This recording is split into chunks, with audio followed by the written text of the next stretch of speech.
Welcome back everyone. Now we are going to learn about what are the deciding factors that decide the conductor, insulator and semiconductors as we have seen in the last one. So let's get into the technical details. So in the technical details there is nothing so much very much thing. Okay, let me clarify this thing. I'm just drawing two things and you will get understand all the concept in just two factor. There is something called as nucleus. No matter how many layers are there in between, I'm removing for that to have a clear understanding for now. So there is nucleus and this is the electron in the last cell. So why this cell? Well, I'm going to explain that in a while. So this is our electrons. Surely there are four electrons, but to ease of the understanding we are just considering one electron at a time. So this is one electron and this is known as valence shell. So the shell is named as valence shell, and you can also call it as valence band. So the band is the word here, and this is going to change so many things. Now what will going to happen if this electron is going to get excited and jump from this place to this place?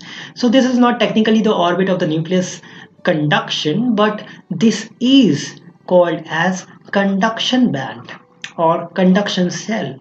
So what is the meaning of the conduction band or conduction cell, and why it is so important, why I'm considering and focusing so much upon this one?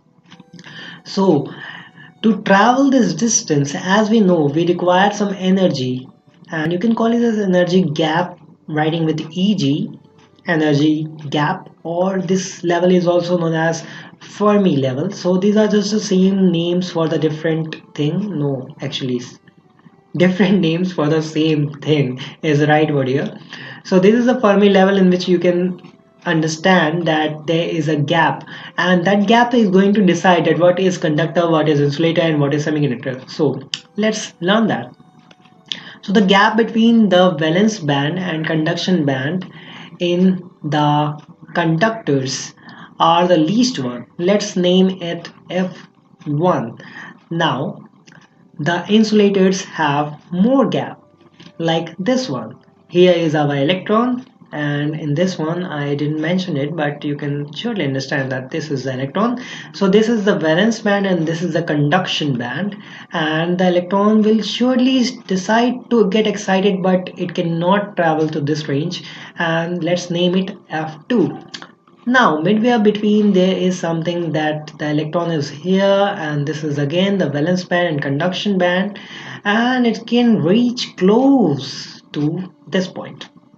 So as I think you have already known to these things, this is our conductor that can conduct the electron from valence band to conduction band, and this is our insulator that cannot conduct no matter how much hard it try, but you cannot make it a conductor.